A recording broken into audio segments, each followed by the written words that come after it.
បងតនគាត់អ្នកខេត្តបាត់ដំបងណាហើយគាត់គឺជាជាងដំឡើងគ្រឿងសង្ហារឹមគាត់តម្លើងទាំងផ្ទះបាយនិយាយរួមពួក interior design ដែលដាក់ចូលបន្ទប់ទឹកបន្ទប់អីចឹងណាហ្នឹងហើយគាត់មានក្រុមការងាររបស់គាត់ហើយហេតុការណ៍បានកើតឡើងគឺនៅថ្ងៃដែលគាត់នឹងត្រូវបានភ្ញៀវម្នាក់អតិថិជនម្នាក់ហ្នឹងបានខលមកក្រុមហ៊ុនគាត់ហ្នឹងឲ្យពួកគាត់នាំគ្នាទៅសាងសង់រៀបចំគេហៅថាអីគេ reconstruction តែគាត់ renovate ហ្នឹងហើយនៅក្នុងផ្ទះមួយខ្នងដែលនៅក្នុងភូមិមួយម្ដុំនៅក្នុងខេត្តបាត់ដំបងហ្នឹងហើយគាត់បញ្ជាក់បិទម្ដុំដែរប៉ុន្តែខ្ញុំសូមអត់និយាយនៅថ្ងៃដែលកើតរឿងនេះបងតនគាត់ធ្វើការតាមទូនាទីធម្មតាគឺត្រូវតែធ្វើតាមអ្វីដែលក្រុមហ៊ុនដាក់មកថាត្រូវដំឡើងអ្វីខ្លះហើយនៅផ្ទះមួយណាហើយទៅទាំងអស់គឺគាត់មានគ្នា3នាក់បានថាជាងទាំងអស់គឺ3នាក់មានទូនាទីរៀងខ្លួន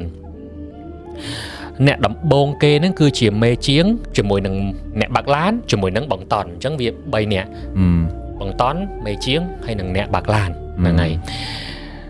នៅថ្ងៃដែលកើតរឿងហ្នឹងគឺជាថ្ងៃដែលត្រូវតែធ្វើការតាមធម្មតាទេនៅក្នុងភូមិហ្នឹងពេលដែលពួកគាត់ទៅដល់កន្លែងគឺគាត់ត្រូវធ្វើការប្រហែលពីម៉ោង9ព្រឹកចម្លែកត្រង់ថាមុននឹងចូលទៅដល់កន្លែងផ្ទះហ្នឹងគឺគេត្រូវបដូរអត្តសញ្ញាណប័ណ្ណជាមួយនឹងពូសន្តិសុខចម្លែកដែរអាកន្លែងឆ្លាក់ហ្នឹងមិនដឹងជាស្អីគេទេគេមានរនាំងប្រហែលជាទៅមុខទៀតហ្នឹងអាចជារមណីយដ្ឋានខ្ញុំប្រាប់ប៉ុណ្្នឹងទេអញ្ចឹងយល់អត់បាទប៉ុន្តែពេលហ្នឹងគឺពួកគាត់មិនបានបង់លុយអីទេគាត់គ្រាន់តែត្រូវបដូរជាបានសម្គាល់ខ្លួនរបស់ពួកគាត់មុនចូលទៅហ្នឹងហើយពេលដែលពួកគាត់បដូរបានអីជាមួយនឹងពូសន្តិសុខហ្នឹងគឺมันមានអ្វីចម្លែកកើតឡើងទេរហូតទៅដល់ពូសន្តិសុខគេដែលគាត់ជាអ្នកឆ្ងល់ហើយគាត់សួរថាអូនឯងទៅតឡើងផ្ទះនៅម្ដុំណាហើយផ្ទះហ្នឹងលេខប្រមាណរូបរាងផ្ទះហ្នឹងយ៉ាងម៉េចពេលហ្នឹងបងមេជាងរបស់បងតនហ្នឹងណាក៏បានប្រាប់លេខផ្ទះទៅស្រាប់តែពូសន្តិសុខហ្នឹងគាត់បានលេខផ្ទះហើយស្រាប់គាត់នៅថ្មឹងអត់មានមាត់កអីទេហើយបន្ទាប់មកគាត់ក៏របៀបថាមុខគាត់ដូចភ្ញាក់ផ្អើលតិចតួចរួចក៏ចាប់ផ្ដើមសួរត្រឡប់មកវិញហ្មងសួរបែបខ្សឹបហើយទៅផ្ទះហ្នឹងអូនឯងមានពាក់ប្រាស់អីមកអត់ទេ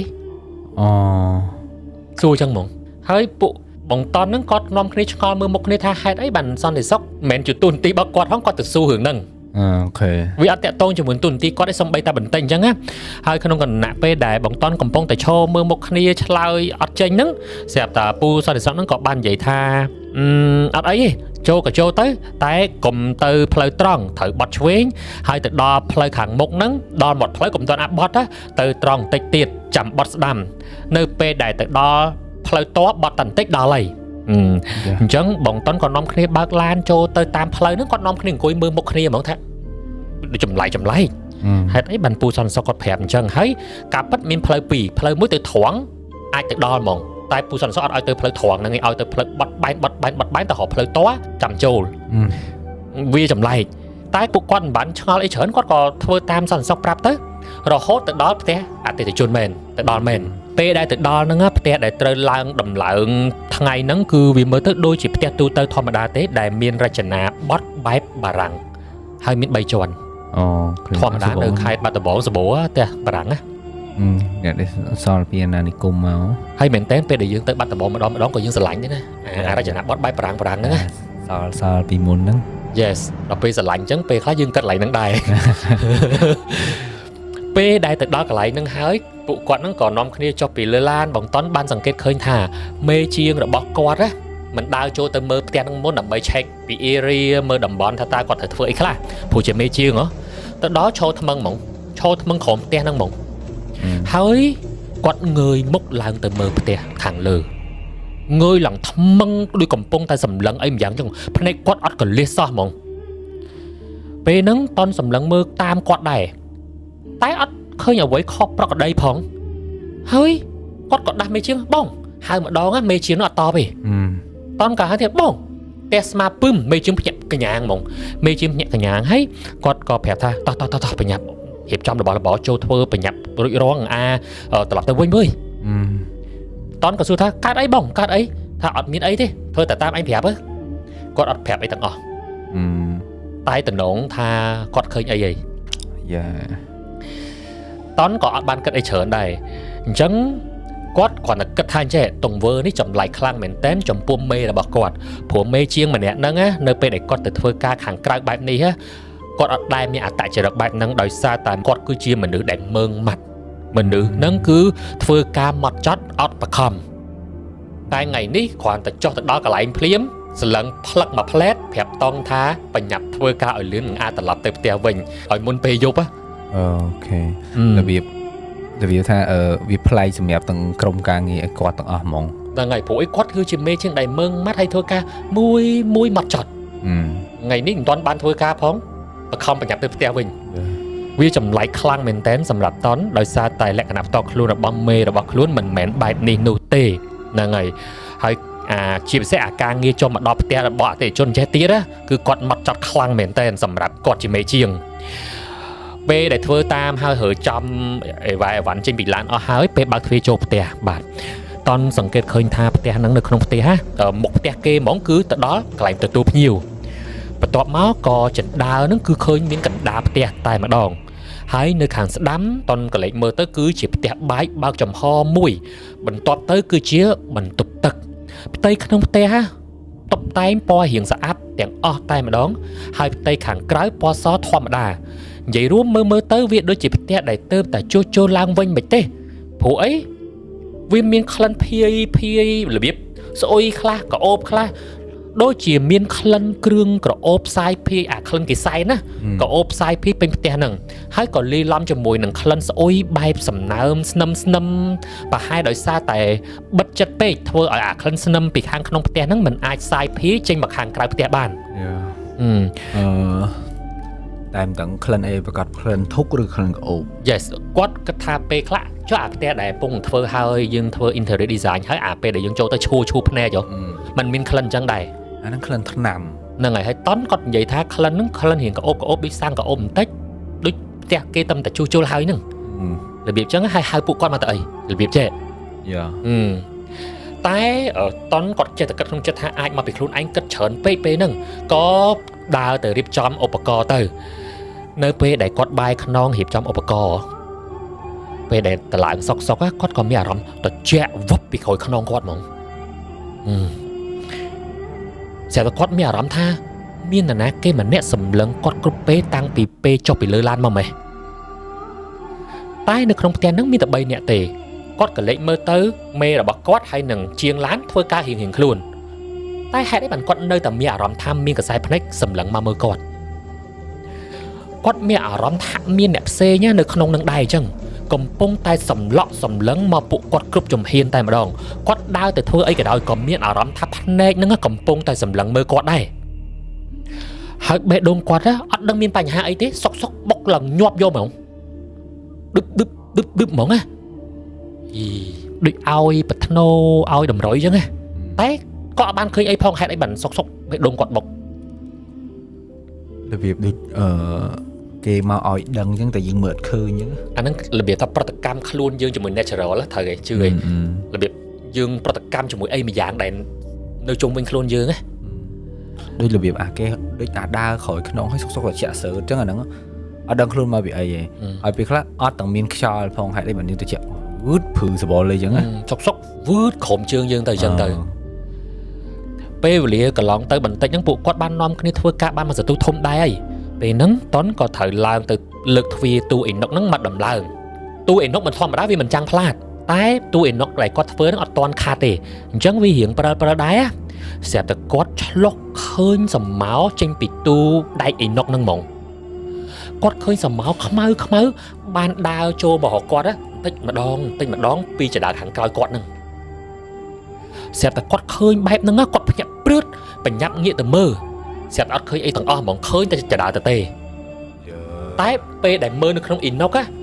ទោះបីជាព្រិលមែនប៉ុន្តែគាត់ឃើញសំម៉ោហ្នឹងអង្គលពីចដាលមករកគាត់ទាំងអស់គ្នាអាហ្នឹងក៏ជា point មួយដែរនៅតាមផ្ទះមួយដែលមានរបស់ផ្លាតអញ្ចឹងណាភាគច្រើនគេអត់ឲ្យយករបស់ណាដែលចាំងមានសំោឬក៏ដូចកញ្ចក់ឬក៏មានសំោអីហ្នឹងឲ្យចាំងមួយចដាលទេទល់ចដាលគេឲ្យដាក់ឯងឬក៏ទល់មួយទ្វារអាហ្នឹងពេលខ្លះជំនឿក៏បានប៉ុន្តែក្នុងហុងស៊ុយឬក៏អីក៏គេអត់ឲ្យដាក់ដែរគាត់កលេចទៅចដាលអត់មានឃើញអីផងតែមិញគាត់ឃើញយ៉ាងច្បាស់ ពេលហ្នឹងតន់ក៏ប្រាប់ខ្លួនឯងថាប្រហែលជាគិតច្រើនពេកខ្វាយខ្វល់ច្រើនពេកឬក៏នឿយហត់យ៉ាងណាមិនដឹងទេថ្ងៃហ្នឹងចេះតែឃើញអីប្លែកៗមានអារម្មណ៍ប្លែកៗអញ្ចឹងណាគាត់ក៏ព្យាយាមសម្រួលចិត្តឲ្យធ្វើការបញ្ញាប់ឲ្យតែរួចពេលទៅប៉ុន្តែភ្នែកគាត់ណាបែរជាកលេសទៅឃើញសម្ោកខ្មៅដូចមុនអញ្ចឹង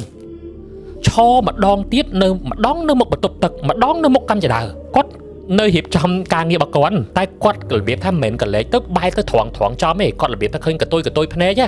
ម្ដងឃើញគេនៅក្បែរកម្មចដៅម្ដងនៅមុខបន្ទប់ទឹកធ្វើឲ្យគាត់នឹងភ្ញាក់ផ្អើលម្ដងហើយម្ដងទៀតរបៀបថាឲ្យតែគាត់ភ្ញាក់គាត់កលៀសភ្នែកយកហ្មងព្រោះមនុស្សអត់បានគិតថាហ្នឹងជាស្អីផងហ្នឹង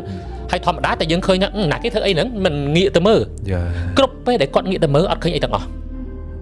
តែបើអាកលេសចុងភ្នែកហ្នឹងឃើញកម្រើករបៀបចេះនិយាយខ្លីទាំងអស់គ្នាបើអ្នកដែលគាត់មានញៀនគាត់ធ្លាប់ឃើញរបៀបដូចមែនអ្នកដែលញៀនខ្លាំងដល់ញៀនទី6ហ្មងដែលឃើញបែបមកទាំងស្រស់អាហ្នឹងដកចេញប៉ុន្តែអ្នកដែលគាត់ថាគាត់រៀងមានញៀនគាត់ឃើញគេមើលគាត់ឬក៏អីផ្សេងគឺឃើញបែបអញ្ចឹងអាហ្នឹងឯងអាហ្នឹងហ្មងភ្នែកឃើញនេះឃើញនោះអញ្ចឹងតែគ្រប់ពេលដែលគាត់កលេសទៅមើលនោះអត់ឃើញទេប៉ុន្តែលើកហ្នឹងគឺឃើញច្បាស់កន្លែងនៅចុងភ្នែកឃើញអត់កម្រើគេអញ្ចឹងគាត់តាំងចិត្តឲ្យថាងាកទៅលើកហ្នឹងប្រកាសជាឃើញហើយងាកទៅឆ្វាប់ឃើញមែនតែបែរទៅជារូបសំណាក់មនុស្សស្រីបារាំងទៅវិញគឺបន្លំជាមួយវត្ថុអីមួយយ៉ាងដែលនៅក្បែរហ្នឹងហ្មងអញ្ចឹងណាគឺជាមនុស្សស្រីបារាំងដែលគ្មានដៃទេហើយរបៀបថាឈរអោនមុខចុះដែលគេយកមកតាំងនៅខាងមុខទ្វារក្បែរបន្ទប់ទឹកហ្នឹងទៅវិញ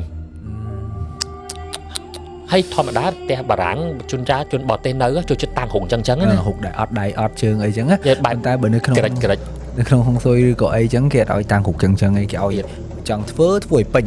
មួយធ្វើពេញឲ្យមានដៃមានជើង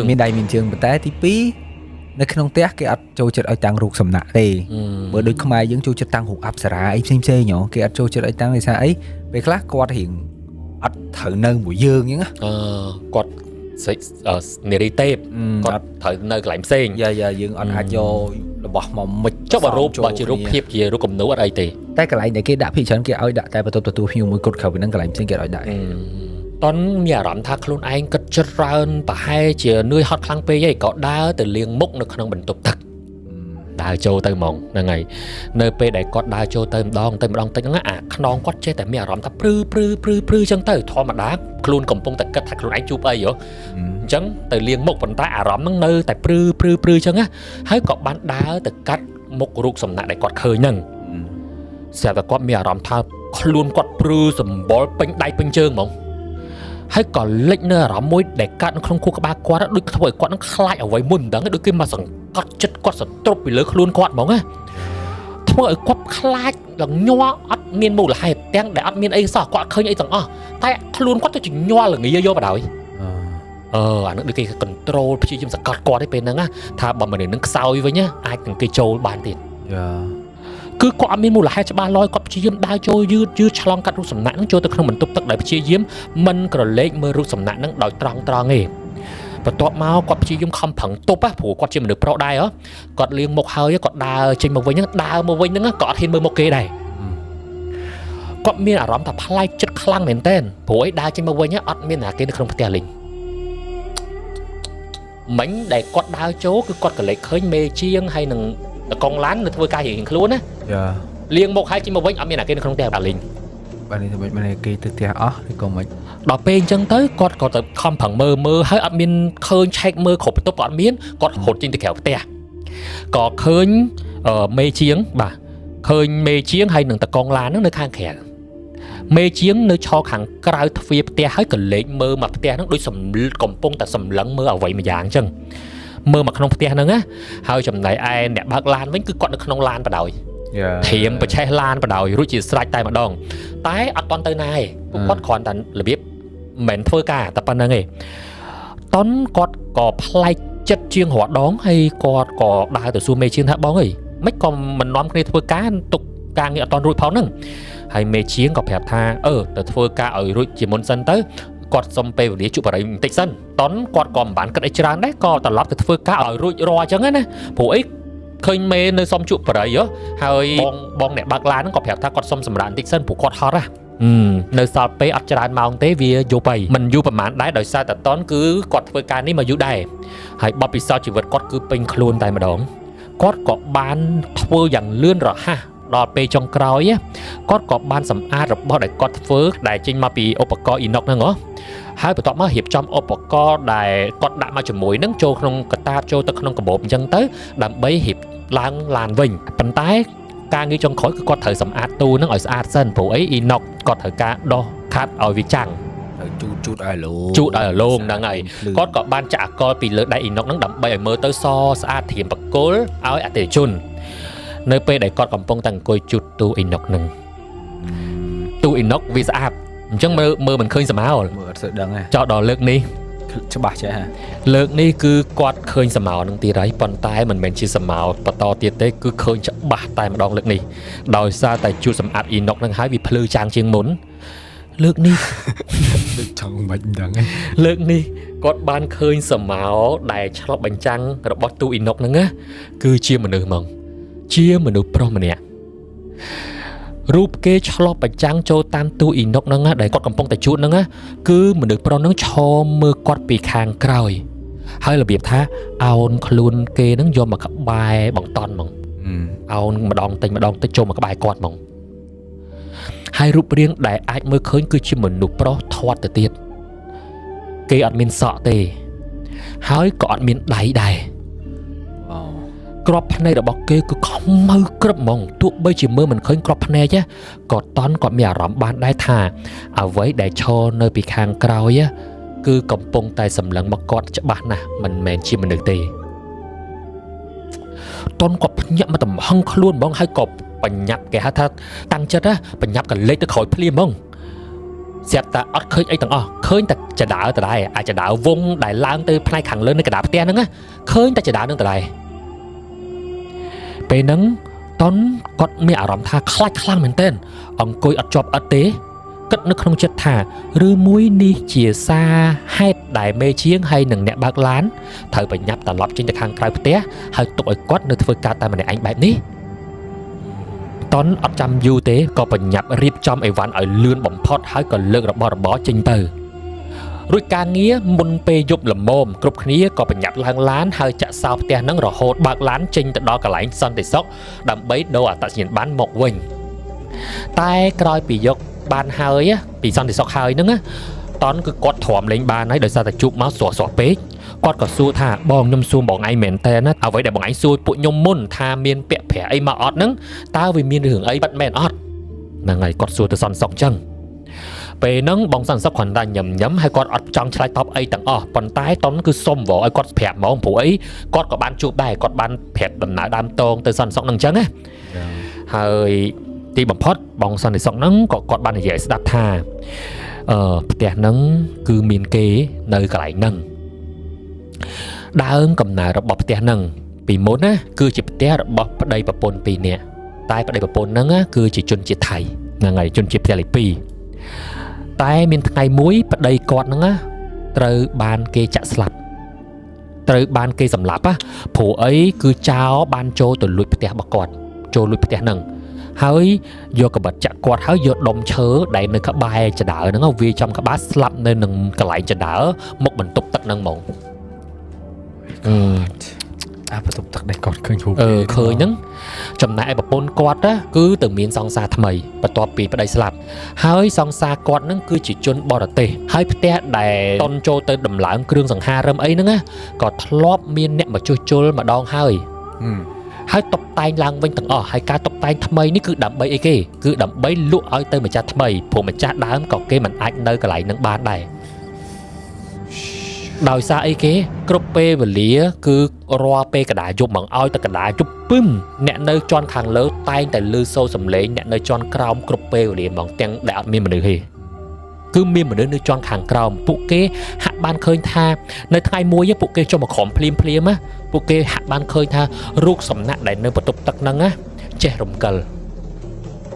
យកវាទៅដាក់កន្លែងណាក៏រំកិលមកកន្លែងដើមវិញរហូតអារូបសំណាក់ហ្នឹងអត់នៅអត់បានមើលទឹកទេហាក់បីដូចជារូបសំណាក់ហ្នឹងមានជីវិតអញ្ចឹងគឺដើរទៅដើរមកពេញផ្ទះហ្នឹងតែម្ដងបង្កើតសំឡេងរាល់យប់អញ្ចឹងហើយបើពេលថ្ងៃវិញកប់ជូនម្ចាស់ផ្ទះហ្នឹងងងុយគេងរបៀបថា napping របៀប គេងពេលថ្ងៃហ៎ មកសលេត មកសលេតតែងតែស្ទប់ភ្ញាក់មកវិញភ្លាមតែម្ដងហើយគ្រប់ពេលដែលភ្ញាក់មកវិញហ្នឹងណាតែងតែឃើញមនុស្សប្រុសម្នាក់រាងកាយធាត់ដើរឡើងចណ្ដើរទៅខាងលើជានិច្ចគ្រប់ពេលហ្មង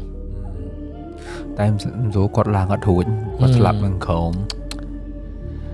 រហូតដល់ថាម្ចាស់ផ្ទះនៅអត់កើតដែរក្រោយមកក៏មេជាងដែលទៅមួយតនហ្នឹងណាគាត់បន្តបងថាអូអញ្ចឹងបានអញ្ចឹងកាប់ទៅមេជាងគាត់បានងាកទៅខាងលើអាពេលដែលគាត់ទៅដល់ដំបងគាត់មើលទៅជាន់ទី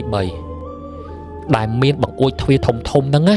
ពេលហ្នឹងគ្រាន់តែដល់ភ្លាមងាកទៅឆ្វាច់គាត់ឃើញមនុស្សប្រុសម្នាក់ឈរបែរក្បាលចុះមកក្រោមដោយជើងហ្នឹងគឺនៅពីដានខាងលើព្យួរក្បាលចុះមកក្រោមសម្លឹងចុះមកក្រោមមកសម្លឹងមើលពួកគាត់ហ្មងឡើងលៀនភ្នែកថ្លែហ្មងហើយនៅពេលដែលមេជាងនឹងកំពុងតែដំឡើងកន្លែងលាងដៃហ្នឹងណាគាត់ក៏បានលូកដៃទៅខាងក្រោមដើម្បីមួខ្ចៅសុកគាត់មានអារម្មណ៍ថាមានដៃមនុស្សលូកមកចាប់ដៃគាត់ទាញចុះក្រោមហ្មងធ្វើឲ្យគាត់ភ្ញាក់កញ្ញាញខ្លួនហើយប្រញាប់ដកដៃចេញមកវិញហើយគាត់ក៏ហត់ចេញមកជក់បារីមកផ្ទះទៅដើម្បីបន្ធូរអារម្មណ៍គាត់គិតថាខ្លួនឯងហ្នឹងប្រហែលជាឃើញអីគិតអីញ៉ៃផ្ដេសផ្ដាស់ចំណែកឲ្យបងបើកឡានវិញតកងឡានគាត់បាននិយាយស្ដាប់ថាពេលដែលគាត់កំពុងតែតទៅយកទឹកលាងចានហ្នឹងណាគាត់ទុយភ្នែកគាត់គឺឃើញដូចតន់អញ្ចឹងគឺគាត់បានកលេចឃើញមនុស្សប្រុសម្នាក់អង្គុយសម្លឹងមើលគាត់ពីមុខបន្ទប់ទឹកមកនិយាយខ្លីគេកាចដែរកាចហ្មងហើយមើលឲ្យឃើញគ្រប់គ្នាហ្មងលួចសម្លឹងមើលហើយរួចក៏របៀបថាអឺតមើលចឹងអឺតមើលហើយរួចក៏លឹបបាត់ម្ដងតិចចូលទៅក្នុងបន្ទប់ទឹកបាត់ទៅពូតកងឡានហ្នឹងគាត់គិតថាប្រហែលជាតន់ឬក៏ប្រហែលជាមេជាងក៏ដើរទៅមើលទៅក្នុងបន្ទប់ទឹកហ្នឹងគាត់មើលអត់ឃើញណាគេទាំងអស់ក្រោយពីបងសន្តិសុខគាត់និយាយស្ដាប់សរុបរួមមកគឺផ្ទះដែលពួកគាត់បានចូលទៅដំឡើងគ្រឿងសង្ហារឹមនិងរៀបចំទឹកទូ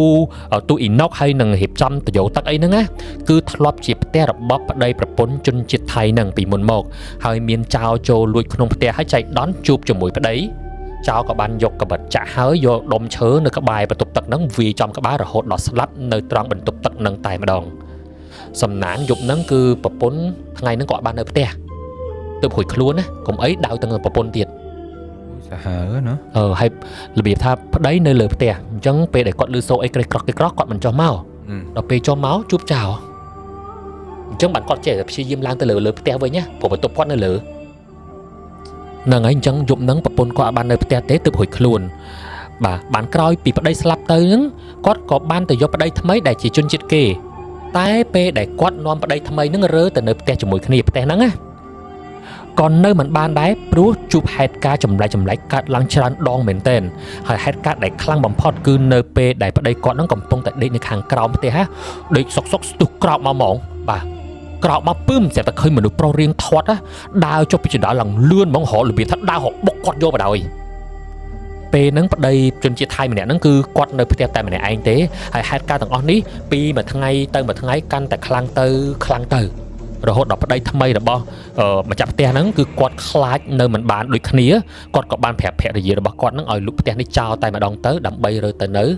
កន្លែងផ្សេង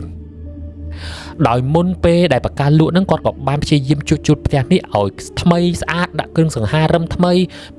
យើងធ្វើម៉េចឲ្យផ្ទះហ្នឹងថ្មីដើម្បីស្រួលលក់ចេញអញ្ចឹងណាហើយតង់ចុងក្រោយហ្នឹងក៏ហ្នឹងហើយតែហៅក្រុមការងារបោះតន់ហ្នឹងមកជួយដំឡើងទូអ៊ីណុកហ្នឹងទៅហ្នឹងហើយអញ្ចឹងតាក់ទងជាមួយនឹងកន្លែងទីតាំងដែលមានម្ចាស់រួចហើយយើងធ្លាប់ឮគេនិយាយច្រើនដងខ្លាំងមែនទែន